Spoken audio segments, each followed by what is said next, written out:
नमस्कार दोस्तों, मैं हूं Manav Sinha and you are watching that one show which satisfies your hunger for everything automotive right at one place. जी हां, आप देख रहे हैं द टाइम्स ड्राइव शो। हर बार की तरह इस बार भी हम लेकर आए हैं एक action packed lineup, but this time things are a little bit different because today I am in Tokyo bringing you the best of Japan Mobility Show 2025। तो बिना किसी देरी के चलिए शुरू करते हैं। So our attraction here at the Japan Mobility Show has to be Honda Zero Alpha concept, which we can see here. Now this is really close to production.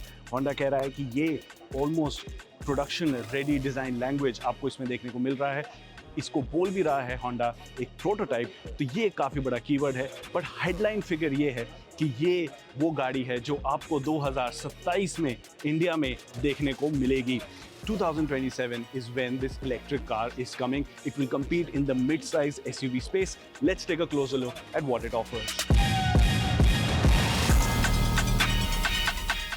शुरुआत करते हैं डिज़ाइन से। Honda Zero Alpha प्रोटोटाइप जो यहाँ देखने को मिला है, सबसे ज़्यादा इससे जो हमें इंफॉर्मेशन मिलती है इंडिया बाउंड मॉडल की, वो होगा इसका डिज़ाइन लैंग्वेज। Honda का कहना है कि it's almost production ready and they have pretty much finalized what they want to showcase with the car. The star attraction is this new light design that you will see on the Honda electric car. Coming to the side, you can see a lot of gloss surrounds on the car as well, and the shape of the car has been made such that the space inside the car is maximized. एक काफ़ी interesting चीज़ जो मुझे लगी यहाँ पर Honda के briefing में, वो था कि उन्होंने ग्राउंड क्लियरेंस का काफ़ी ध्यान रखा है।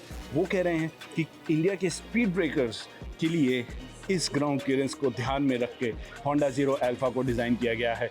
तो ये काफ़ी इंटरेस्टिंग मेरे को डिज़ाइन कॉन्सेप्ट लगा।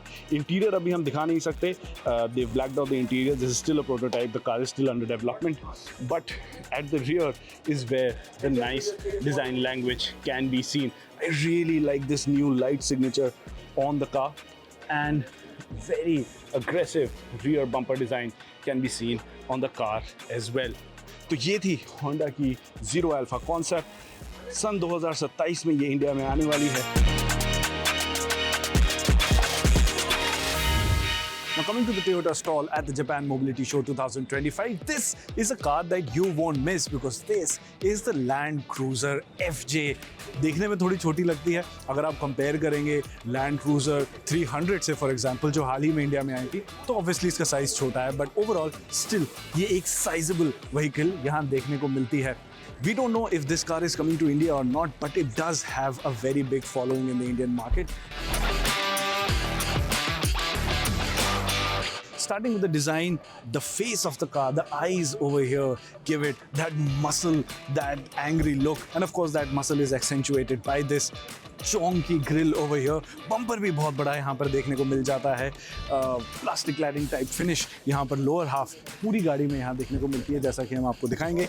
बट ओवरऑल जो इसका स्टांस है, muscular, squared off, high bonnet, सारे टिपिकल एसयूवी कैरेक्टरिस्टिक्स को ये गाड़ी नेल जरूर करती है। Coming to the side profile of the car, you get these actual grab rails up on top of the car, which increase the height of the car even more.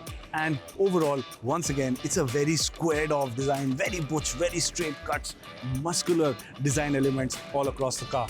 Rear end design की अगर बात करें तो I really like the use of glass over here. It's very glossy, makes this car look very futuristic. Again, you see the squared off design language at the back as well. I really like these unique lights also, which sort of stick out of the car, gives the car a unique look. And of course, you get a rear mounted spare wheel, which is something SUV purists will love as well. If I open the boot lid, आप देख सकते हैं काफी सारा boot space यहाँ देखने को मिल जाता है।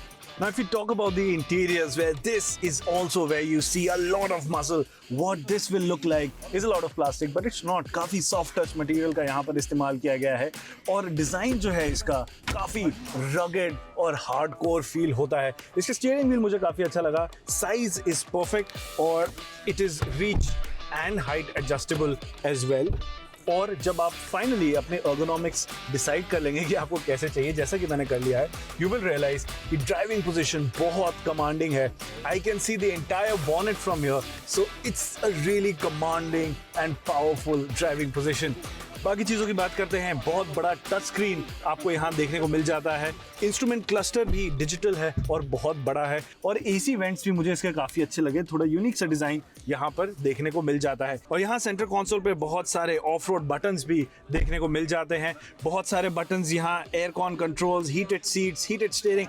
तो आप समझ सकते हैं थोड़ा सा एनालॉग फील है, but it is something that SUV purist will like. Now let's get to the back. Rear seat space की बात करें तो आप देख सकते हैं decent amount of knee room, leg room मेरे को देखने को मिल जाता है। लेग रूम एक्चुअली काफ़ी ज़्यादा है, मैं अपने पैर सीट के अंदर बहुत आराम से रख सकता हूँ, और हाइट में भी कोई प्रॉब्लम देखने को नहीं मिलती है। एक सरप्राइजिंग चीज़ ज़रूर है, यहाँ पे ड्रॉप डाउन आर्मरेस्ट देखने को नहीं मिल रहा। यूजुअली आजकल की नई गाड़ियों में ऐसा नहीं होता, बट ये स्पेस बेस्ट फॉर 2 सीटर्स है। स्पेस की ओवरऑल यहाँ पर एज सच कोई प्रॉब्लम हमें देखने को नहीं मिली।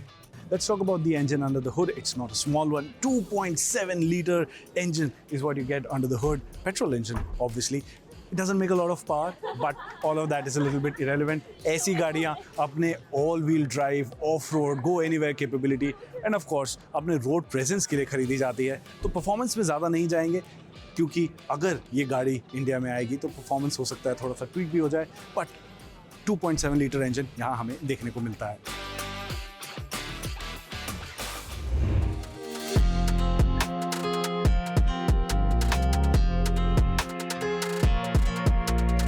Coming to the Suzuki stall at the Japan Mobility Show 2025, they have some really interesting concepts on display, even some really nice motorcycles and scooters as well.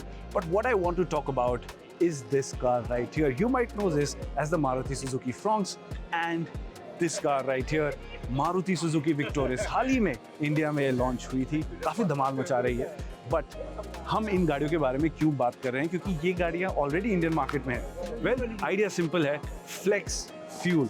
जी हाँ, आज के टाइम पे जहाँ एथेनॉल को लेके काफ़ी सारी चर्चा हो रही है, E10 की बात करते हैं, E20 की बात करते हैं, E27 की बातचीत शुरू हो गई है, और जनरली लोगों में काफ़ी एंजाइटी है इस चीज़ को लेके कि आने वाले समय में एथेनॉल मिक्सचर को लेके फ्लेक्स फ्यूल व्हीकल्स कैसी चलेंगी।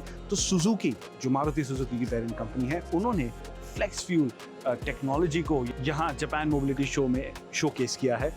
यहाँ हमारे सामने फ्रॉन्क्स है, इसमें वही 1.2 लीटर का इंजन आता है, बट ऑफ कोर्स उसको काफ़ी हद तक मॉडिफाई कर दिया गया है। मुद्दे की बात करते हैं, फ्लेक्स फ्यूल होने से हमें फ़ायदा क्या मिलता है? Answer is simple, this car can run up to E85 fuel, and the keyword is up to. So if you want to fill in E10, E20, E27 or even up to E85 combination of fuel, this car is perfectly fine. And the good part is, अगर आपको इसको pure petrol पे भी चलाना है, यानी E0 fuel पे चलाना है, तब भी आप इस गाड़ी को उस फ्यूल पर चला सकते हैं। एक खास बात यह है कि मारुति सुजुकी ने WagonR flex fuel concept auto expo जो दिल्ली में होता है वहाँ पे शोकेस किया था, बट यहाँ हमें ये फ्रॉन्क्स में देखने को मिल रहा है। हाल ही में मारुति सुजुकी के लाइनअप में Fronx one of the most popular cars है, और उसमें फ्लेक्स फ्यूल टेक्नोलॉजी यहाँ देखने को मिल रहा है हमें। मारुति सुजुकी का कहना है कि वैगनआर फ्लेक्स फ्यूल व्हीकल बहुत जल्दी इंडिया में आ सकती है, as early as next year is what they are saying, but यहाँ हमें ये कॉन्सेप्ट देखने को मिला। बट फ्लेक्स फ्यूल व्हीकल्स के थीम पर आगे बढ़ते हुए यहाँ पर हमें देखने को मिलती है मारुति सुजुकी की विक्टोरिस, और ये स्टिकर यहाँ पर सारी कहानी बताता है, कंप्रेस्ड बायोमीथेन गैस और CBG इन शॉर्ट। अब ये क्या है? आप कंप्रेस्ड नेचुरल गैस को तो ज़रूर जानते होंगे, CNG इक्विप्ड कार्स इंडिया में मौजूद है, मारुति सुजुकी विक्टोरिस भी CNG वेरिएंट में उपलब्ध है, लेकिन compressed biomethane gas is an even more advanced stage of compression for methane gas. Now what that means is that not only your energy density is going up so that you're using less fuel to get more out of it, but also your sustainability index as a result becomes so much better.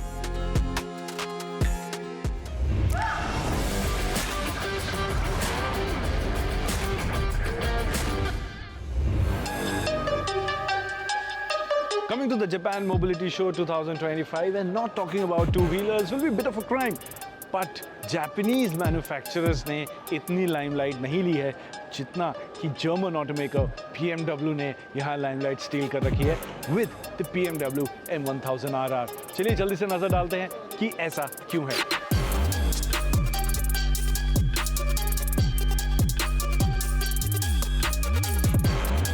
Well reason काफ़ी simple है, ऐसा इसलिए है क्योंकि perhaps ये यहाँ की इस पूरे मोबिलिटी शो की सबसे फास्टेस्ट मोटरसाइकिल यहाँ पर हमें देखने को मिल रही है। M1000RR आपको आइडिया देते हैं क्यों पूरी दुनिया में one of the fastest bikes में मानी जाती है। 218 हॉर्स पावर ये मोटरसाइकिल प्रोड्यूस करती है from its 1 litre engine and this motorcycle weighs 194 kgs. So you get the idea, more horsepower than the weight. It's more than 1:1 horsepower to weight ratio, and that makes this motorcycle extremely light and extremely powerful. But not only does it go fast, it also looks extremely fast. Of course, the highlight is this beautiful piece of kit over here, pure carbon fiber, and you can see this winglet design pushes the front end down while those hard braking into the corners, and even when you're accelerating out of the corners and whacking that throttle open, it prevents wheelies by transferring weight to the front. बहुत ही बड़ा spoiler है, images और video इसको justify नहीं करते कि actually में कितना बड़ा है। यहाँ फिजिकली मोटरसाइकिल को देखने पर पता चलता है कि ये एक अलग ही किस्म की मोटरसाइकिल, एक स्पेसशिप जैसी देखने को मिल जाती है। बाकी चीज़ों की बात करते हैं, 17 इंच का व्हील यहाँ पर देखने को मिलता है, बहुत बड़े डिस्क ब्रेक्स देखने को मिलते हैं, मेटलर टायर्स यहाँ पर देखने को मिल जाता है, और टिपिकल S1000RR फैशन में हमें यहाँ फेयरिंग में ये ग्रिल्ड डिज़ाइन भी देखने को मिलता है। ग्रिल्स की बात करते हैं, I think BMW S1000RR has been one of the best looking motorcycles over the years. Of course, its iconic odd-eyed design, uneven headlights is what made it stand out. आज के टाइम पे इसका face symmetrical देखने को मिलता है। तो क्या आपको ये डिज़ाइन अच्छा लगता है या फिर वो एसिमेट्रिकल डिज़ाइन ही आपको पसंद है? वेल, जो भी आपका आंसर हो, अगर आप ग्रिल्स के शौकीन थे तो आपको फेयरिंग में आज भी ग्रिल देखने को मिल जाता है। टैंक पर आप देख सकते हैं और ज़्यादा कार्बन फाइबर देखने को मिलता है। मेरे को काफ़ी अच्छे लगे ये छोटे छोटे वेंट्स जो यहाँ पर देखने को मिल जाते हैं। रेस एग्जॉस्ट भी देखने को मिलता है। यहाँ हम ये मोटरसाइकिल स्टार्ट नहीं कर सकते for obvious reasons, but trust me, ये एक लाउड पीस ऑफ मशीन होने वाली है। 865 मिलीमीटर सीट हाइट यहाँ पर देखने को मिलती है, काफ़ी ऊंची भी है। रीज़न इसलिए है कि अगर आपकी सीट ऊपर होगी और ये लो क्लिप ऑन हैंडल बार होगा और आपका फुट पैग यहाँ नीचे रियर सेट होगा, तो आपको एक फुल टक रेस पोजीशन इस मोटरसाइकिल पर देखने को मिलेगी, which is what you need for those track days and those lap time attacks. Let's talk about the handle bar again, low set clip ons, really tucked in, aggressive. But here's the cool thing about the M1000RR. It's a full track bike, right? But you still get to see heated grips on a motorcycle like this as well, which is again just crazy. सिर्फ और सिर्फ BMW ही है जो ऐसी performance segment में भी heated grips आपको देता है ताकि आपकी क्रूजिंग और वो लॉन्ग डिस्टेंस टूरिंग में आपको आराम मिल सके। Last but not the least, fully adjustable suspension आपको यहाँ देखने को मिलता है, फुल्ली डिजिटल इंस्ट्रूमेंट क्लस्टर देखने को मिलता है। ऑब्वियसली चाबी हमारे पास नहीं है, वरना मैं आपको ये ऑन करके दिखाता, but fully digital instrument cluster भी है, और ये बबल शेप वाइजर भी यहाँ देखने को मिलता है for good wind deflection. All in all काफ़ी कुछ है इस मोटरसाइकिल में बात करने के लिए, हम पूरा दिन स्पेंड कर सकते हैं क्योंकि इसमें इतनी सटीक लेवल की इंजीनियरिंग गई है।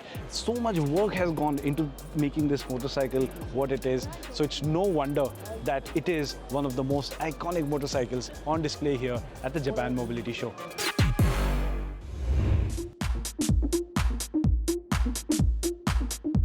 अब इमेजिन आप अपने डेली रोड्स पर जा रहे हैं, वही ट्रैफिक वाली रोड्स पर जा रहे हैं, and something like this rolls up on the road. Ladies and gentlemen, we are at the Lexus stall at Japan Mobility Show 2025 and Lexus has come out with all guns blazing. ये है Lexus LS concept.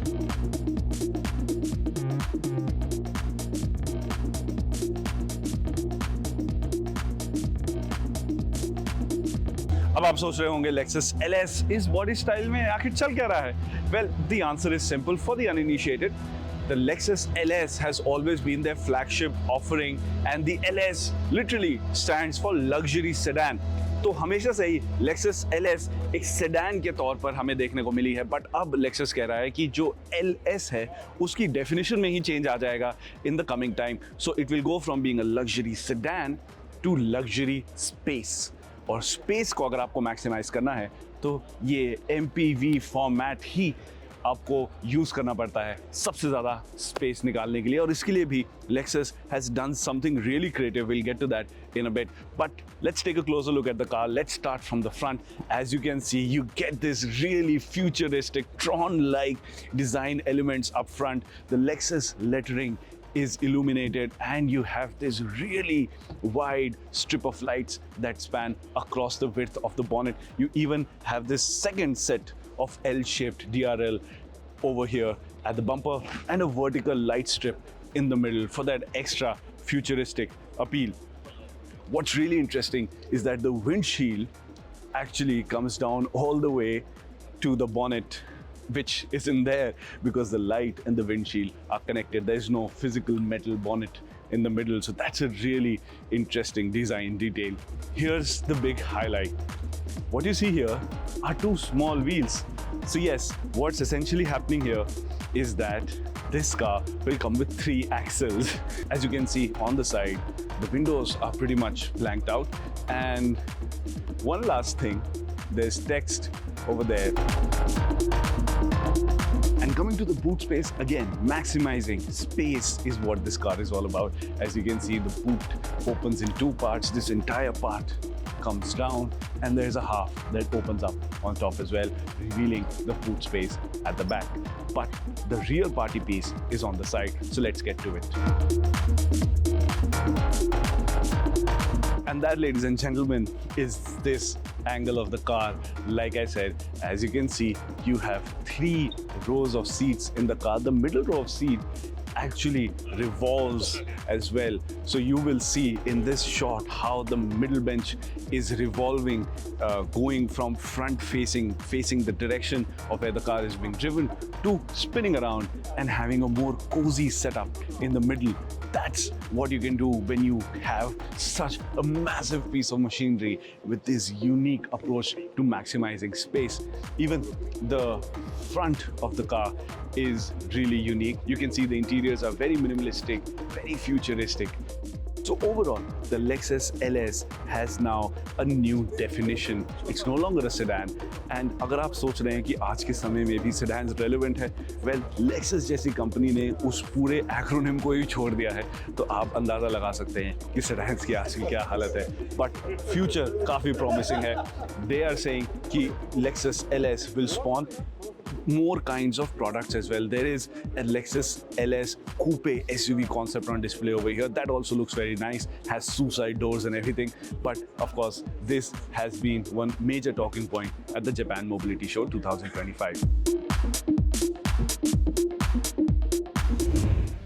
And with that, we've come to the end of this edition of the Times Drive Show. उम्मीद है आपको हमारा show पसंद आया होगा. अगर आप कुछ कहना चाहते हैं, कुछ बताना चाहते हैं, हमारी टीम के साथ जुड़ना चाहते हैं, so make sure you reach out to us on the Times Drive social media handles. And if you're planning to buy a new car, a new motorcycle or a new scooter, well, head on over to timesdrive.in क्योंकि वहाँ पर आपको सभी जानकारी एक ही जगह पर मौजूद होगी. And with that, I take your leave. I'll catch you same time next week, only on the Times Drive Show.